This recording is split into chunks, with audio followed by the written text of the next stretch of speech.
All right, Miss Sadie, thanks for doing this. Sadie, thanks for doing this interview with us. Um, we'll start out asking a little bit about yourself. Are you from Columbus? No, I'm from Mississippi. Oh, Yep, but I've been in Columbus over 30 years. okay. What led you to Columbus? Well, it sort of looked like the places in Mississippi, and I happened to come here on vacation or something, and I liked it, and so I went back home, and then I came back here. Okay. Yeah, What was it like growing up in Mississippi? What was your life like back there before you came to Columbus? it was all right. I was doing all right in Mississippi. But things change and times change, so it was time for a change. A time for it. Okay. So you came to Columbus. You just decided to make a change in Columbus. What were you doing at that time? Well, at that time, I was running janitorial service. I was a much younger person, and I was doing odd jobs like running the janitorial services and cleaning offices, buildings downtown, and cooking at the Colony Club and different places like that on the east side. Okay, the Colony Club. You were Yeah, it was what? so 17th and Long. It used to be. It's gone now. Okay, They tore it down. what was that? What was it? It was a club that they had a kitchen in there, and they let me set up Sadie's Kitchen inside of the Colony Club. Oh, really? Yeah. All right. What did you make at the kitchen? What kind of food? Oxtails and greens was my staple that I had every day. Oxtails and greens, Oh, wow. and the rest was fish and chicken wings and stuff like that. Uh huh. I imagine it was pretty popular then. Yeah, it was. Was it? Okay. Yeah. Oh yeah. Okay. A lot of people know about Sadie's Kitchen inside the Colony Club. Okay. How long did that last? Oh, that lasted about 3 or 4 years. Okay. All right. It was a pretty good run. But, Right. there again, things changed, life changed. Life changed. What things changed? You said life changed. What kind of changed for you at that time? Well, the guy that owned the Colony Club got sick, and it was closed down for a long time. Then his nephews then come in and open it back up into something else that I don't think we want to go into. Okay. Because he changed. But I still went in there and cooked, Right. even after that. Right. Hey, you mentioned Mississippi. Your family in Mississippi. Do you have any brothers or sisters or? I have a lot of them. Matter of fact, I just lost a brother. Oh. Yeah, Roy. I lost him November the 5th and from colon cancer. Oh, wow. Yeah, that Is was hard. is everyone pretty much still in Mississippi as far as your family, or do you have any family They here? dispersed all over. Oh, okay. All right. Well, let me ask you then, what led you to the open shelter, and how long have you been coming to the open shelter? Well, I've been coming to the open shelter for a whole bunch of years. I can't even count how many years I was coming to the open shelter, because I was coming to the open shelter when I wasn't supposed to come to the open shelter. When it was on Mound Street and it was just for men's only. Or, well, are you talking about over on State Street? I think it was Mound or something down. I forgot. It was like by the bridge, Okay. and they used to let the men sleep in there. Yeah, that was over on State Street, near where Oh, COSI is today. Over there. So you're talking quite a while back about, like I've been working here 25 years, and I actually worked at that location you're talking about. I was there about a year and a half before we had to move out of there. We had to leave because obviously you see what it is now with COSI and Yeah. the Well, riverfront development. But you mentioned, going I back used to to that. go to in there and go up to the desk. Uh-huh. And Solomon would say, you ain't supposed to be in here, go outside and I'll send you something outside. And I would go outside and he would send me a bag outside. And I really appreciated that, because at that particular time, I think me and a friend of mine had fell out, and I think I was actually homeless living on the street at that time. Were you? Okay. If you don't mind asking a little bit about that, you were living with a friend? Yeah, they had purchased a building, and I was supposed to be living there, and they were supposed to be living there, and I was supposed to put the windows in for my part in the building. Okay. I put the windows in. I went to the library and got the paper and the books and stuff to show me how to put the little things in there and Right. take the glass out and put in the new glass, and or either put in new wood even. Right. You know, because the library, the book that I got from the library had big, large pictures because I do have dyslexia. But this book had all these big, large pictures that showed you step by step, so I could easily follow and do it. So I did it on all over the building. I put all the windows in. Right. But then apparently you did that, but apparently it sounds like there was a falling out between you and your friend. Yeah, but I think it was a falling out between a couple that they drugged me into. Oh. Something like, you kick my dog, I kick your cat. Oh, goodness. And I guess I was somebody's cat, and some dude was somebody's dog. And then he got kicked, so it means he got kicked, then the cat had to get kicked. Right. Out. Oh, wow. So you ended up coming to the location on State Street. Well, no, not really. I was sleeping in the doorway downtown. Oh. And then people had all this furniture and stuff under the bridge, and they used to be saying, "Come on under here." And I used to be saying, They'd be saying, "Well, that's the police station, and you gonna go to jail." I said, "Then I'll have 3 hots in a car." Oh. You know? How long were you out on the streets? Sleeping not in that the long, doorway? because right after that, I went down, I was walking down High Street, and there was a man on the corner. Well, first I seen a lady, and she would dress up with all these beads and stuff, and she would be out there helping the people get on the bus in a way. Right. She'd be like, come on, here you come, get on the bus. I said, well, at least I got my 5 senses. Go down a little further by Broad Street, there's a man standing up there blind with a cup. Oh. I said, well, I can see. Right. Keep walking. There's a man on that side under the little building that come out like this when you pass the Huntington. Okay. With his arms real short. I said, well, I got my arms. Right. So I keep walking right there by town. It's an old bank. I think it's still sitting there, but it's closed down, been closed down for years. There was a man sitting there with no legs. Oh. So I said, I got my legs, got my senses, got my arms. And I kept right on walking down Fulton. That's when the welfare office was on Fulton. Okay. And I went down there at 80 Fulton, I think it was. Right. And I asked for help. And the lady said she could give me 1 month's rent or one security deposit. Right. I said, well, but what I'm going to do with it, where I'm going to take it? She said, I got a list, and you can take the list with you. Right. So she gave me the list. The first person I called on, I said, I've been waiting for you, looking for you, whatever.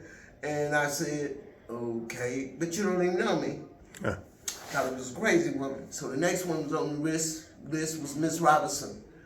And I called her and she said, meet me over on Monroe at 5 o'clock. Right. And I'll show you a room. Right. I went over there, she showed me the room. She said the room was $125. Oh. She gave me, I said, well, if you let me sleep here tonight, in the morning I could get up and go and get you $125 from the welfare office. Because she said, I said, how much is it? She said $125. I said, okay. So I went down the next morning when I got up and got her the $125. Right. Then she came by that evening and picked it up. Every first, it's $125. I said, okay. The next day I got up and went and looked for work. Yeah. I couldn't find no work. Right. They told me they was hiring for janitorial services down there on 4th Street. Mm-hmm. So I went down there and we stood down there for the longest and nobody ever showed up. Oh, wow. So on my way back, right there behind the one building I used to call it the Banana Building because the name of it was like some distributor of bananas. Right. But right across the street in front of that was the one building with the men's store in it. It's at Broad and 4th. Right. Right behind that is a garage, then a black building. When I got there by that black building, a man pulled up in this little bitty car. And it was so funny. His name was Kermit. He kept coming out the car. It was like this little bitty sports car. Right. This big dude just kept coming. I was like, how did he fit all that in that little Right. bitty car? And I was like, hey, you got a cigarette? He was like, no. But I can give you something that you can get you some cigarettes with. And I said, okay, what is that? He said, a job. Ah. I was like, for real, don't play now. Right. Because I'm desperate for a Right. job. Don't play with me. So he said, no, meet me down here tomorrow at 5 o'clock and I'll give you a job. Right. At 4:30, I was marching in front of the building. Like, where's he at? How come he ain't here? And then he finally pulled up and he gets out the car and he's laughing. I said, I don't know what you laughing at. Don't be playing with me. He said, ain't you the lady I seen last night? I said, yeah. And don't play with me. You said you was going to give me a job. Right. He said, calm down. He said, I am. So we walk inside that building. Mm-hmm. He takes me down there to the basement where the other employees are at. They all got other jobs. Day jobs. Right. This is an evening job because, it's janitorial. You clean after people leave. Right. I go down there and he says, here's what we've been doing, Miss Sadie. He said, we've been going, all of us, up to the top floor and cleaning it all the way down. He said, do you know anything about janitorial work? I said, yes, I used to have my own janitorial company. Right. He said, oh, that's great then. Can you set up me a plan for each floor? I said, sure. I said, here's what we do. We put 2 people on each floor. Right. One person will go around and dump the garbage and dust, and the other person will come along behind them and vacuum. Right. And then when they get to the elevator, the other person will go in there and clean the toilets and stuff. And then when they come out, the person will be through vacuum. They can go in there and mop the floors. Oh, wow. How long did you do that job? He loved it. About 2 years. 2 years. But I kind of want to go back to when you mentioned you actually, it sounds like you've been kind of affiliated and actually, have known Solomon for quite a bit of time. Yeah, but in between times now, I didn't forget where I came from. I still came by and seen them. Right. Even though I was working and stuff, and I drop in every now and then and have something to eat or see something that I needed, and they would give me something or help me with it. Right. But then things got really bad back here when I had to move out of this last place I was in because they developed in the east side. It's almost like they against the elderly. Okay. Because of the fact that, my double that I was staying in was, they said they needed 2 more parking spaces before code enforcement would let them build these 2 big buildings that they built between Monroe and Garfield on Long Street. Okay. So I ended up having to get put out of the double I was living in so they could have 2 more parking spaces. They tore my house down. Oh, wow. When I was living in, and I had to make 2 more parking spaces so they could build that building. How long were you in that house? How long were you living in that double? Oh my goodness. I have been living in that double since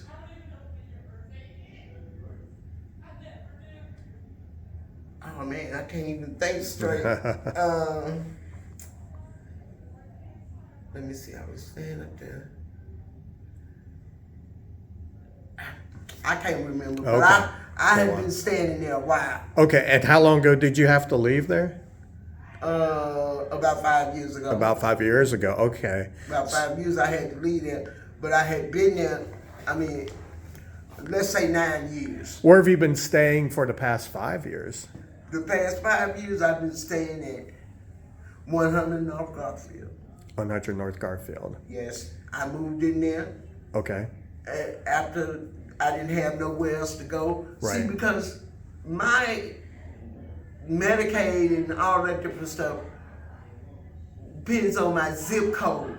Right. I could lose my new benefit. They give you the over-counter card Oh. and my Meals on Wheels and all that stuff. Right. I could lose it just because of my zip code. Oh, really? If my zip code ain't the same. See, the zip code on me now makes me eligible for it. What zip code are you in? 03. 03203. Yeah. Yeah. Shelly mentioned something about that we kind of helped you get into housing. The one for that I'm in now. Where you at now? Yeah, they did. They helped me get in. How did the open shelter help you with getting into housing there? Is this the place on Garfield? Yeah. How did we help you with that? Well, I mean, they helped me with finding it and out where it was at and stuff. They helped me in so many different ways. You know, I can't even count the ways that the open shelter have helped me, Shelley and Solomon, and I appreciate it. Even you. Well, like with You did copies for me for the Right. take to different agencies and stuff. And when I was trying to get my license or something and everything, I mean, y'all always have been there for me. I don't know what I would have done if y'all hadn't been there for me, because like I mentioned earlier, I have dyslexia. So Right. any leases or address changes or anything like that, I always come here because for Shelley and Solomon and them to help me and to fill out my PIP papers and all that different stuff. They did all of that for me to move from one place to another one. Right. You know, they helped me with the PIP papers and the, all kind of filling out the thing for the post office for Right. the change of address. I mean, can't even count all the ways they helped me. Well, as far as like food and clothing, hygiene items. Oh yeah, that too. They helped me with that too. Food, clothes, and hygiene items. So, cause sometimes when you move, there'll be a little slack in there before everything gets started back up again, and they take up that slack. I can come down here and get food. I can come down here and get clothes. I can come down here sometime and even get washing powder and toilet paper. I appreciate all of that. You know, I mean, cause I need it. I be needing it. You know, Right. It ain't like I just come out here and get it and throw it in the garbage. I take it home and use it. Right. And how is your place? How's your place on Garfield? How's it been going there? Well, it went bad this year. Oh. Yeah. She sold the property after cussing me out, saying I was wrong. She wasn't gonna sell it. She ended up selling the property. The man went up on the rent from $370 to $950. Oh, goodness. I barely get $900 Right. a month. But so far, they ain't kicked me out yet. Oh, okay. So I'm still hoping and praying that I can either come up with somebody that can help me subsidize the $900 and some dollars. Because if I give him $900, I couldn't even do that because I don't get but like $945. Right. Are you getting? Is that Social Security or? Yeah, Social Security, disability. I mean, the retirement or whatever they call it. Right. 'Cause I'm of that age, you know. So mentioning that, as far as like helping stretch your budgets, stretch your income, make it work, the open shelters helped you with that too. They have. I can't deny that. They have helped me with that. And but see, they gonna want it on a continuous basis. I'm gonna need somebody like Section 8 or some kind of housing people to come in that's gonna subsidize it every month on an ongoing basis, or else I'm gonna have to move, and that's gonna make all my stuff go bad until I can get it up again. If I can get somewhere in the same neighborhood. Right. I mean, in the same zip code, because of the fact that if I move out of the zip code, everything will go bad for a minute, you know. If I be able to get it back for that zip code, because now it's zip code based. Right. And they making everything seem like over there in the neighborhood where I done lived for 30 years into non-friendly place. It's for me, you know, for elder people, because we can't afford to pay. Starting, okay, now this building, particular building, is $950. The building what they built on the property that I used to live on, they'll start at $1,400 and go up. Oh, wow. So they're not elderly friendly No. because they know we don't get that much in Social Security. Right. Unfortunately, they're pricing you out. But that's our neighborhood. I lived there 30 years. How can you just kick me out of my own neighborhood that I lived in for 30 years? Right. You know, that is hard-hearted. It is. Unfortunately, it seems to be happening in a lot of places. That's what I'm talking about. How you just gonna kick us to the curb like we don't mean nothing? Right. If it don't be for us, it wouldn't be no you. Right. That's a good point.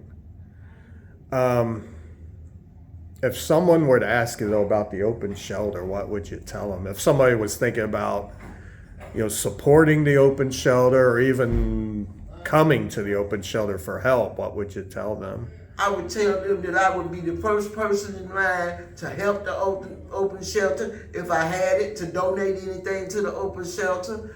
I mean, the open shelter, it helps so many people. It's not just me. It's anybody that walk through that door and put their name on that pad. They don't care what color you is. They don't care how tall you is. They don't care how short you is. They don't care about none of that. If you come in that door and they can got some way to help you, or you see something around there that you need that's in there, you welcome to it. They will help you get it or give it to you or try to find some kind of way to get somebody else to help you with it. That's one thing I can say about the open shelter. All the years I've been dealing with them, they ain't did nothing but help me, and I've seen them help so many others. All right.